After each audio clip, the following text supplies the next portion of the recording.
E nós vamos falar, o tema da nossa mensagem hoje é: o segredo está no coração. E esse realmente é um segredo, como nós acabamos de declarar aqui nessa canção. E se tem uma coisa que nós precisamos cuidar, é do nosso coração. Porque no coração, gente, ele é a fonte das nossas emoções, dos nossos pensamentos, do nosso sentimento. E dentre esses sentimentos, é no coração que está o amor. Mas também no coração está a raiva. É no coração que está a alegria. Mas também é no coração que está a tristeza. E é por isso que nós devemos cuidar do nosso coração, cuidar quais são os sentimentos que você vai escolher cultivar no seu coração. Nós não podemos deixar que os sentimentos errados tomem conta do nosso coração. Porque, como nós acabamos de ouvir, é no mesmo lugar. O coração é a fonte dos nossos sentimentos. Então, deixa eu fazer aqui algumas perguntas a você. Será que Deus criou a mim e a você para que nós vivêssemos com o coração cheios de raiva? Será que Deus criou a mim e a você para que nós vivêssemos com o nosso coração cheio de tristeza? Cheios de medo? A resposta é não. Porque Deus criou a mim e a você para que nós vivêssemos com o nosso coração cheio de amor, cheio de alegria e cheio de paz. Foi para isso que nós fomos criados, mas nós vamos ter que escolher o sentimento certo e manter o nosso coração no lugar certo. Nós vamos ter que cultivar, e é por isso que eu quero nessa mensagem trazer para você algumas verdades que eu tenho certeza que vai mudar e vai moldar o seu coração. Amém? Mas antes de compartilhar com vocês essas lições, vamos refletir. Vocês já perceberam que a Bíblia, ela fala em muitas passagens a respeito do nosso coração? E muitas vezes ela fala do coração como o órgão do corpo humano responsável por bombear o sangue. Mas também, na maioria das vezes, ela fala no sentido abstrato, para descrever as nossas emoções, os nossos pensamentos, a nossa vontade e justamente a habitação do Senhor e do Espírito Santo. E é sobre isso que nós vamos falar hoje. Donald Stamps diz que o povo da atualidade geralmente considera como sendo o cérebro o diretor da atividade humana. Mas na Bíblia, no entanto, ela refere-se como o coração sendo esse centro, porque é dele que procedem as saídas da vida. Em Lucas 6,45, ele conclui isso, que nós devemos pensar como a Bíblia pensa, e nós devemos viver aquilo que a Bíblia diz, e não aquilo que o mundo diz. Então o nosso coração, ele em toda a sua totalidade, ele é o centro do nosso intelecto e das nossas emoções. Isso é muito forte, porque, em outras palavras, dentro desse discurso bíblico, o ser humano, ele tem a capacidade de não só ser cheio do Espírito Santo, mas ser dominado por algo que está dentro do seu coração. Existem pessoas, que estão há muito tempo na igreja, e com certeza um dia já ouviram isso, que disseram assim: quando eu chegar lá no céu, eu vou querer encontrar com Daniel. Ah, não, eu vou querer encontrar com Sadraque, Mesaque, Abidnego e fazer perguntas a eles e saber, meu Deus, como foi aquele dia. Mas na verdade, se a gente pensar, se a gente refletir um pouco, talvez eles se acheguem a nós para fazer perguntas a nós do tipo: como era ter o Espírito Santo habitando em você? Como é viver aquilo que Paulo declarou, o Espírito Santo em nós, a esperança da glória? Se prepare para ouvir essas perguntas. É isso, nós devemos nos mover pelo nosso coração.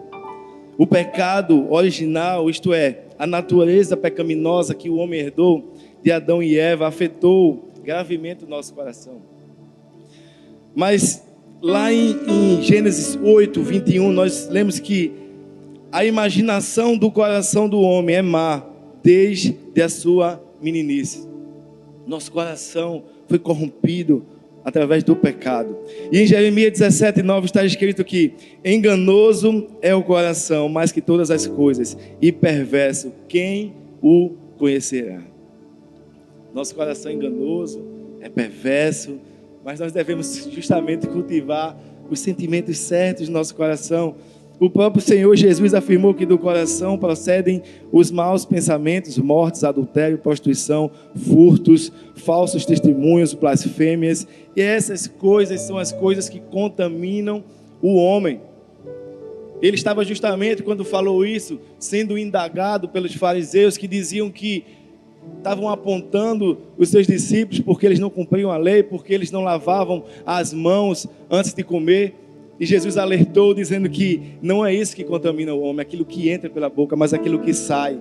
Porque aquilo que sai procede do coração, a boca fala, aquilo que está cheio o coração. Então é isso, nós devemos ter cuidado com aquilo que sai da nossa boca, porque é isso que nos contamina. Porque depois que a gente fala, se a gente não tiver o devido cuidado naquilo que a gente fala, aquilo que a pessoa vai ouvir, talvez não seja aquilo que ela estava esperando ouvir. Nós acabamos de estudar sobre o apóstolo João, o apóstolo do amor, mas nem sempre ele foi o apóstolo do amor. Ele e seu irmão Tiago foram chamados por Jesus dos irmãos Boanerges, filhos do trovão, que um pouco tempo antes daquilo quiseram descer fogo sobre os samaritanos. Mas ele foi conhecido como o apóstolo do amor, porque à medida do tempo ele se deixou ser moldado, ele deixou ser mudado no seu caráter por Jesus.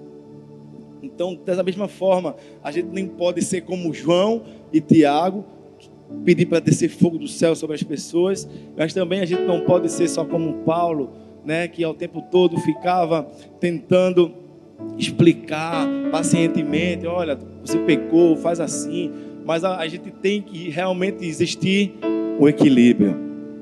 Então, para que nós possamos continuar tendo nosso coração moldado e mudado pelo Senhor, nós devemos cultivar os bons sentimentos. Existem algumas substâncias, alguns hormônios que são liberados no nosso corpo quando nós praticamos, por exemplo, atos de bondade. A ocitocina, conhecido como o hormônio do amor. Então, quando nós cuidamos de pessoas, aqui os exemplos, as mães que amamentam, pessoas que se relacionam amorosamente com outras pessoas, que amam estar com crianças, até pessoas que amam cuidar de animais. Essas pessoas estão justamente sendo contaminadas, todo o seu corpo, pelo hormônio do amor. Quando nós cuidamos, quando nós nos dedicamos uns aos outros, esse hormônio ele é produzido e é liberado no nosso corpo. Quando nós praticamos ato de bondade e ao mesmo tempo nós vemos que isso traz saúde para o nosso corpo, saúde para a nossa alma, não só para o coração, mas também para o nosso corpo. Então, em primeiro lugar, eu gostaria de compartilhar com você, a primeira verdade é: tenha um coração segundo o coração de Deus. Abram as suas Bíblias aí no Salmo 51.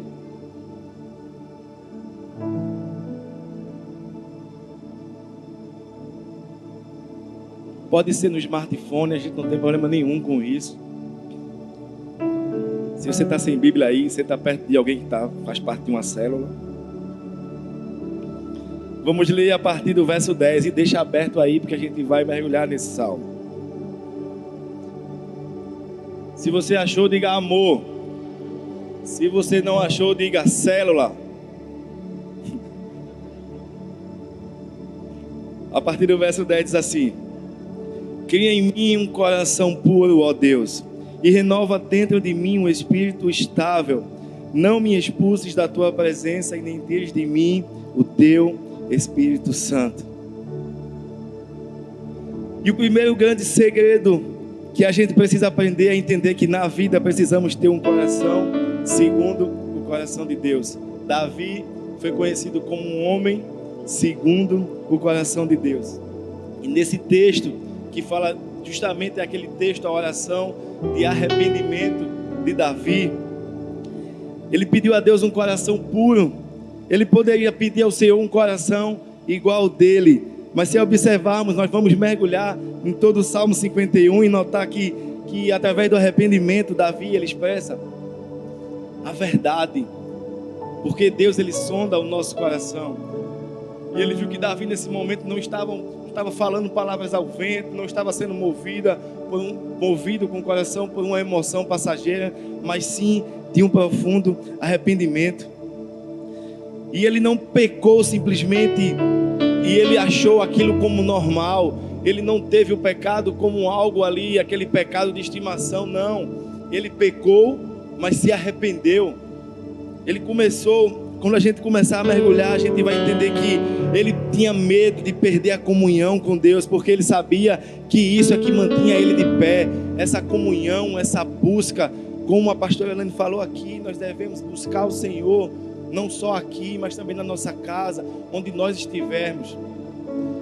Essa semana no nosso discipulado, nós vimos que, nós ouvimos que nós não precisamos muitas vezes ter um tempo só na nossa casa, no nosso quarto, aquele tempo de paz, de silêncio. Muitas vezes a gente só se trancar no carro ou se trancar na nossa sala por 10 minutinhos e dizer: ó Senhor, como eu preciso de Ti nesse momento, e rasgar o nosso coração diante dEle e ter um momento ali a sós com Ele.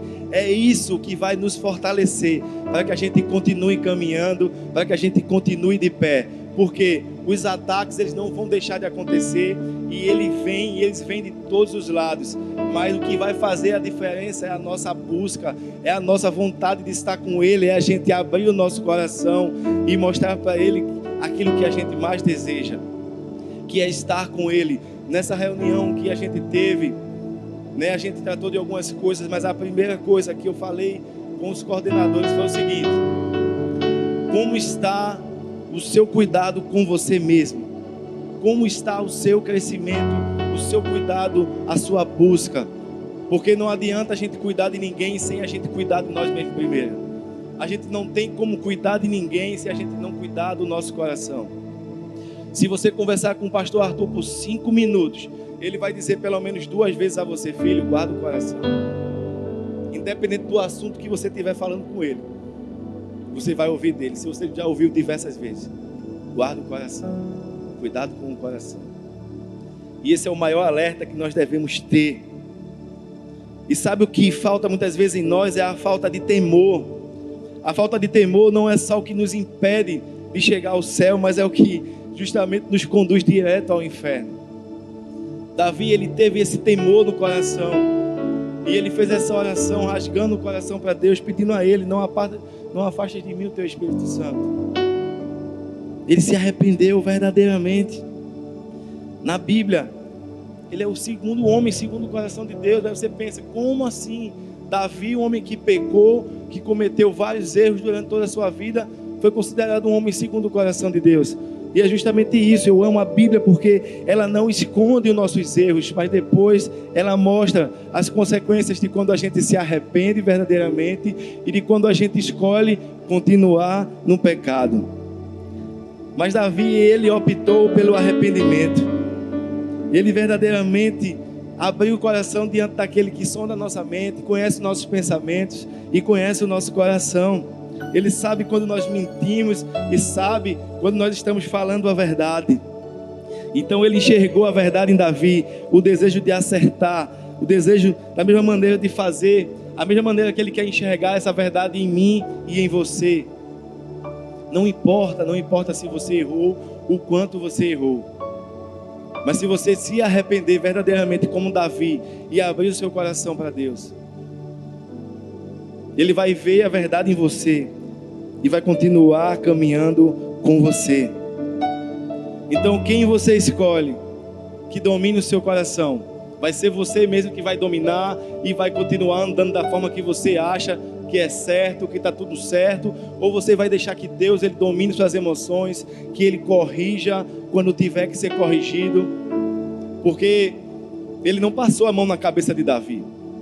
Davi pagou um preço pelo seu pecado, o preço do pecado. A Bíblia diz que o salário do pecado é a morte. Mas Davi se arrependeu, pagou o preço que tinha que ser pago, porque a gente acredita, quando as pessoas vêm falar com a gente: pastor, eu errei, a gente acredita no seu arrependimento. Existem consequências pelos nossos erros. Existem consequências pelos nossos erros. E é por isso que muitas vezes As pessoas começam a espiritualizar muitas coisas e achar que é o diabo, que é o diabo, que é só o diabo. O diabo, olha assim, não tem nada a ver com isso. Não tem nada a ver com isso. Foi você mesmo que errou. Muitas vezes são as consequências dos nossos atos. Você vai lá no shopping, pega o cartão de crédito, gasta de todo jeito, chega a fatura e fala, eita, foi o diabo. Estou vivendo essa situação que eu estou vivendo, difícil. E o diabo, eu não fiz nada, nem precisei fazer nada. Então muitas vezes nós devemos enxergar o que está acontecendo ao nosso redor. Jeremias 17 diz o seguinte: eu sou o Senhor que sonda o coração e examina a mente, para recompensar cada um de acordo com a sua conduta, de acordo com as suas obras. Ei, Deus, Ele sonda o nosso coração, Ele sonda as nossas mentes, e isso assusta você ou tranquiliza você? Então, nós vamos ser perfeitos? Não, o pecado em algum momento da nossa vida ele vai acontecer, mas o pecado na nossa vida ele tem que ser um acidente. O pecado tem que ser um acidente, não algo que a gente fique levando ali como algo de estimação.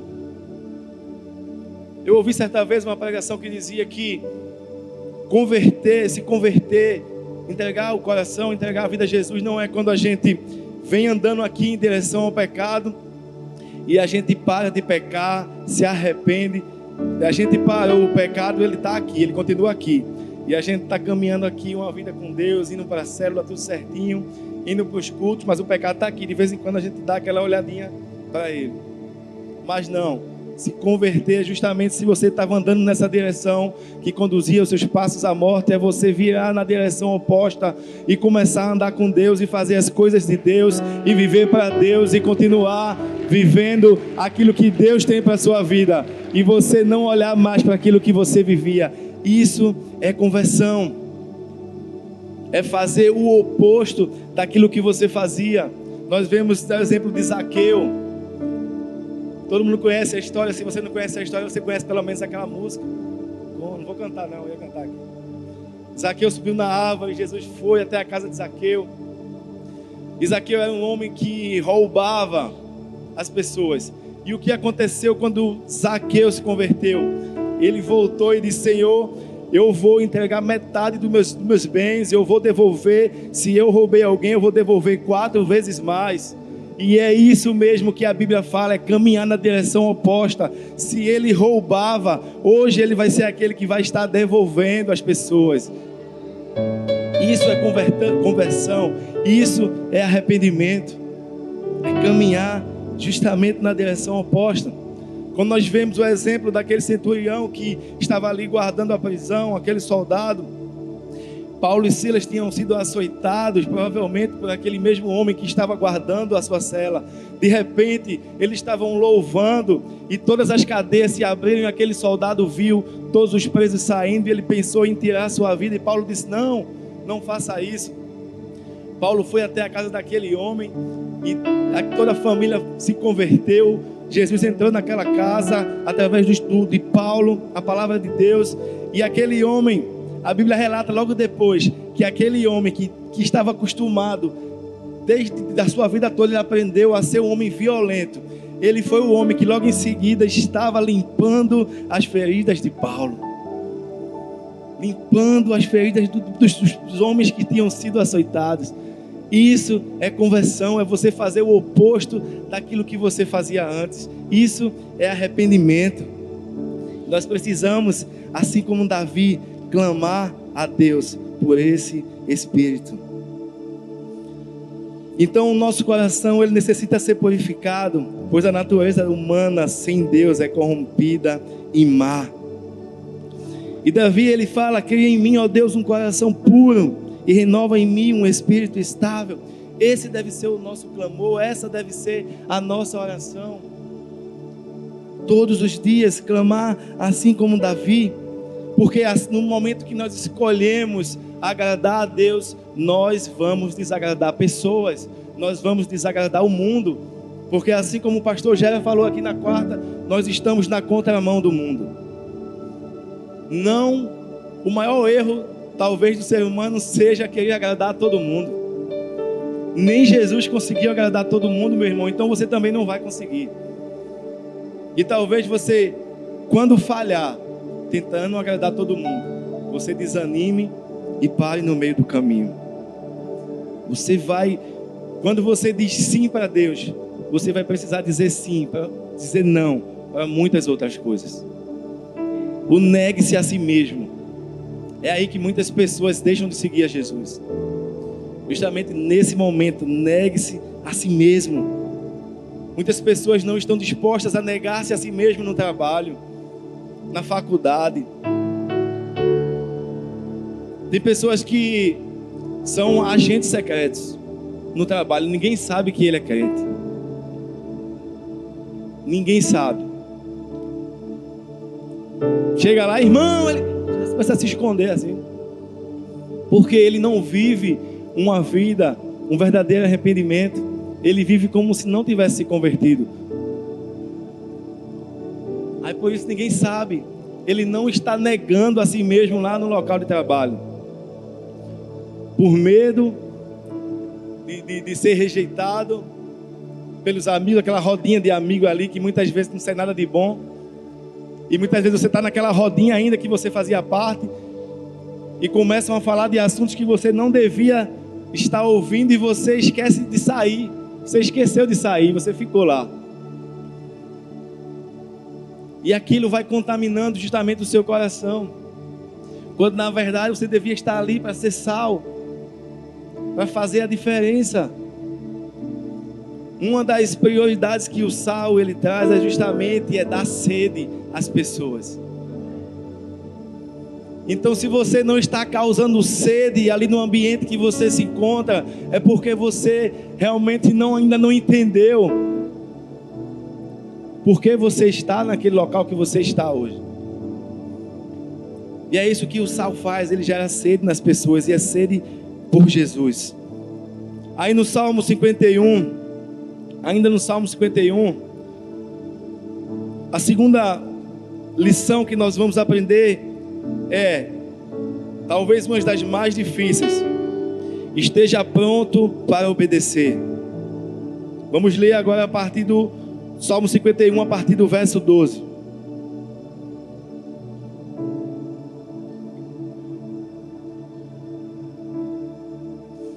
Devolve-me a alegria da tua salvação e sustém-me com um espírito pronto a obedecer. O salmista, ele sabia qual era a sensação, qual era o sentimento que ele tinha antes do pecado. Quem aqui nunca sentiu isso? Quando peca, começa a sentir como se as coisas não fluíssem mais, como se tudo começasse a dar errado na nossa vida. E nesse momento você lembra dessa oração de Davi, e você acha que o Espírito Santo já saiu de você, e você acha que ele já riscou ali o seu nome do livro da vida, porque se fosse assim, já estava um buraco na folha lá, tanto que ele tinha apagado e colocado, apagado e colocado. Mas o que ele entendeu é que ele precisava se arrepender. Ele sentiu esse efeito justamente que o pecado provoca em nós. Quando não se faz o que é certo, a gente talvez perde essa capacidade de desfrutar aquilo que Deus tem, o favor de Deus, a misericórdia, a bondade dele. O caminho do pecado, ele é sombrio, e nesse caminho não há esperança, nem conforto. E nós precisamos, tem pessoas que falam tanto isso: sai da zona de conforto, sai da zona de conforto. Aí você, ao mesmo tempo, você fala: eu nunca nem entrei na zona de conforto, eu ainda nem achei ela para poder entrar. Mas é justamente isso, porque muitas pessoas, quando a gente fala de obediência, elas já começam a fechar o seu coração. Talvez porque em algum momento da sua caminhada, alguém colocou um jugo sobre ela, sobre essa questão de obediência tão pesado, né? Na verdade, a pessoa usurpou, né, de uma autoridade. Mas com Deus é diferente, porque a Bíblia diz que nós devemos andar em obediência, conhecendo a Jesus, porque só obedece quem conhece. Só obedece quem conhece. Só governa quem obedece, só cresce quem obedece, só prospera quem obedece. Você lembra da história de Adão e Eva? Eles tinham uma ordem para governar sobre todas as coisas. Mas também Deus colocou ali a semente da obediência no coração deles. Disse assim: dessa árvore aqui, desse fruto, vocês não podem comer. Justamente para ver a obediência deles. E o que foi que aconteceu? Desobedeceram. Adão, quando eu chegar aí no céu, Adão. Deus estava ensinando a eles justamente sobre isso. Sobre a obediência, sobre a autoridade, sobre o governo. E quando ele tinha a oportunidade de aprender, ele falhou. E você sabe qual é a diferença entre Adão e Davi? Adão, além de errar, ele se escondeu. Tentou se esconder, pelo menos. Mas Davi não. Davi, ele se expôs. Quando ele foi confrontado do seu pecado, ele rasgou seu coração diante de Deus e se arrependeu verdadeiramente. Nós precisamos, no momento em que nós pecarmos, precisamos nos arrepender, precisamos de coragem suficiente para reconhecer o nosso erro. Não é fácil. Não é fácil muitas vezes. Muitas vezes nós temos dificuldade de pedir perdão a um irmão quando nós erramos. Eu já falei diversas vezes aqui que eu era um homem muito orgulhoso. E pedir perdão, pedir desculpas a alguém estava fora de qualquer cogitação. Reconhecer que estava errado, muito menos. Mas hoje eu ainda continuo errando muito. Mas da mesma forma que eu erro muito, eu me arrependo muito rápido. Reconheço e peço desculpas. Isso é sinal de que o meu coração está sendo transformado por Deus. Eu sempre fui um homem explosivo. Explodia muito rápido. E eu já falei sobre isso, acho que não foi aqui, acho que foi lá na Zona Norte. Certa vez estava eu aqui com a minha moto parado no sinal aqui desse retorno. E assim que eu cheguei, o sinal tinha acabado de fechar, não tinha nenhum carro, eu encostei a moto. Chega um carro atrás de mim e bate na minha moto. Suficiente para desencaixar o baulete. E eu olhei assim para trás, desci da moto. Aí o rapaz olhou para mim e perguntou: o que foi? Aí eu disse: rapaz, tu batesse em mim aqui. Fiquei encaixando o baú e contando até 1 milhão. Encaixei o baú, o sinal abriu, todos os carros saíram. Eu subi na moto e disse: rapaz, eu estou ficando mole mesmo. Mas não. Aquilo foi a ação do Espírito Santo de Deus na minha vida. Aquilo foi o domínio próprio de Deus, fruto do arrependimento, porque se fosse em outros tempos, talvez aquela janela ia ficar pequena para ele sair. Mas Deus, ele começa a moldar e a forjar nosso caráter, e é justamente no confronto que você revela o seu coração. É naquele momento difícil que você revela quem está habitando em você. E não é fácil. Não é fácil. Mas é muito possível. Quando a gente se permite ser mudado, ser moldado através da palavra de Deus. Deixa eu te contar a história de um homem que talvez assim como eu, né? Achava que sabia tanto das coisas que não precisava da opinião de ninguém. E esse homem, ele estava tão acostumado a andar, a caminhar pelas matas, a explorar as florestas. E certo dia ele estava em suas caminhadas e ele viu que já estava escurecendo e percebeu que estava na hora de voltar. E ele começou a voltar e algo dizia que ele estava no caminho errado. Mas ele, cheio de orgulho, dizia: não, o caminho é esse mesmo. Estava tão convencido que estava no caminho certo, que até por um momento ele olhou assim no mapa e disse: não, esse mapa está errado. Esse mapa está errado, eu é que estou certo. E continuou andando até um momento que ele reconheceu, parou um pouco. Rapaz, eu já passei aqui umas 10 vezes nesse lugar. Estava perdido. E ele olhou para aquele mapa e reconheceu: realmente, o mapa está certo. Eu vou seguir o que está dizendo aqui nesse mapa. E essa foi justamente a sua salvação. quando ele decidiu seguir aquilo que estava no mapa, foi quando ele achou o caminho. E assim também é com a minha vida e com a sua. Quando a gente decide caminhar no caminho que está escrito na palavra de Deus, e a gente decide obedecer a palavra de Deus, nós vamos andar em direção ao caminho da salvação, ao caminho esperado por nós, que é o céu, o nosso destino. É o nosso destino. Decida obedecer à voz de Deus. Ah, pastor, mas Deus não fala comigo. Abra a sua Bíblia. Abra a sua Bíblia. Quanto tempo faz que você não abre a sua Bíblia? Não responda não. Não responda não. Tem aquela historinha da colher do pastor. Todo mundo conhece, ela já conhece. O pastor foi na casa de um casal jantar, a convite deles, né? E ela usou melhores talheres, a melhor porcelana que ela tinha. Terminou aquele jantar, estava faltando uma colher. E ali saiu ao esposo: amor, eu acho que o pastor roubou a nossa colher. Aí ele: não, amor, roubou não. Passou-se. Um ano depois, aquele pastor foi lá almoçar novamente. E ela não aguentou e perguntou: pastor, aquela colher daquele dia. Aí ele disse: aquela colher eu coloquei dentro da sua Bíblia. Eita, gente. Não aponta para a pessoa que está do seu lado, não. Mas é assim, gente, nós precisamos ouvir a palavra de Deus, e ela é inconfundível, e a gente tem que decidir obedecer. E em terceiro lugar, foque na entrega do seu coração e não nos sacrifícios da sua mão. Salmo 51, nós vamos ver a partir do verso 16.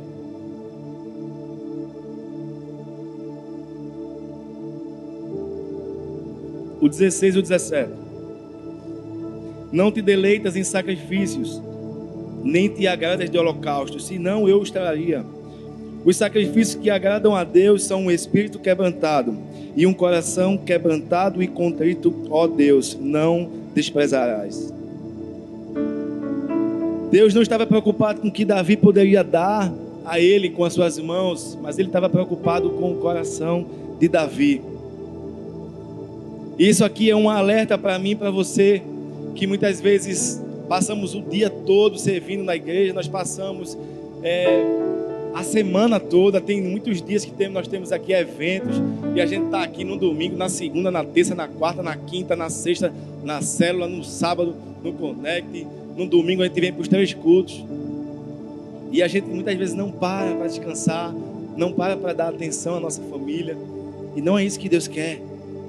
A gente não passa um minuto a sós com Ele. A gente não para um pouco na nossa casa, coloca um louvor e começa ali a entender, a falar com Ele, a abrir o nosso coração e entender o poder que há nisso. De lavar os pratos ali, ouvindo louvor, de varrer a casa, ouvindo louvor. Quando você vê, você já está no manto ali, já está no mistério. Já aconteceu isso com muita gente aqui. Ontem a gente estava lá no jantar dos namorados, o Tiaguinho foi lá no piano que tem lá, porque tem aquele couvert que a gente paga de R$10, o cara bota um CD e fica lá no piano querendo enganar a gente. Eu boto a pausa aí nesse CD, o Tiaguinho foi lá e começou a queimar lá no restaurante. Começou a fluir lá o Espírito Santo. Daqui a pouco o Tiaguinho: pode falar em línguas aqui? Eu disse: pode, está liberado, está incluso no rodízio. De repente o povo começou a cantar, o povo que estava lá também começou a filmar. Foi um mover de Deus, é assim que tem que ser. Onde a gente chegar, tem que acontecer alguma coisa diferente. Não por causa de mim, por causa de você, mas por causa daquele que a gente carrega. Então não adianta você, como eu falei, você ganhar 1000 almas para Jesus, você cuidar de 100 almas se você não cuidar da sua. Você precisa cuidar da sua primeiro, se abastecer, para poder você começar a derramar, começar a transbordar onde você passar. Não tem como transbordar se você estiver vazio. Não tem como.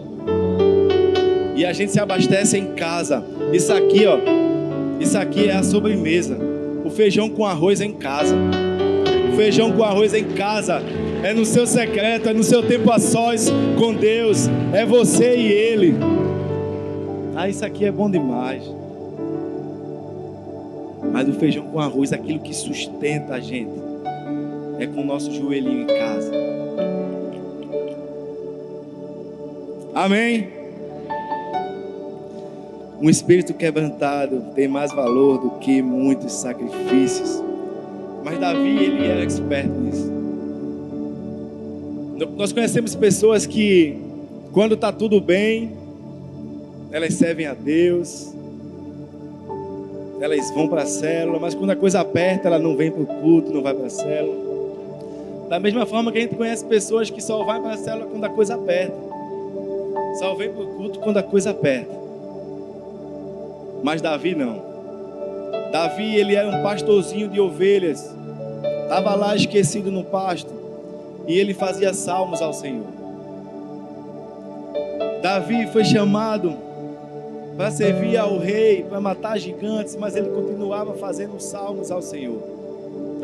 Davi estava dentro de uma caverna, fugindo, porque o rei Saul estava tentando matá-lo, e ele continuava fazendo salmos ao Senhor. Davi foi coroado rei, estava num castelo, mas ele continuava fazendo salmos ao Senhor. E esse é o segredo, é constância. Constância. É não parar no meio do caminho, é não parar diante das dificuldades. É quando tiver tudo bem, a gente está aqui com nossos irmãos. É quando tiver tudo mal, a gente está aqui também diante dos nossos irmãos. E muitas vezes a pessoa nem sabe que a gente está passando por uma dificuldade, porque a gente não muda, a gente continua servindo, a gente continua buscando. Você não sabe o que essas pessoas que estão em pé aqui servindo você estão passando em casa, mas elas estão aqui, ó. Vocês não sabem se ela perdeu tudo na enchente. Tem pessoas lá fora no sol cuidando do seu carro, e você não sabe o que ela está passando em casa. E muitas vezes ela está ali fazendo coração e você nem viu. Muitas vezes ela estava precisando desse coração. Mas é assim que Deus faz, é assim que Deus nos usa. Quando a gente está precisando de um abraço, Ele usa a gente justamente para abraçar uma pessoa. Quando nós estamos precisando de uma palavra, Ele vai dizer, é você que vai levar uma palavra ali. Porque nós precisamos colocar para fora o que está dentro do nosso coração.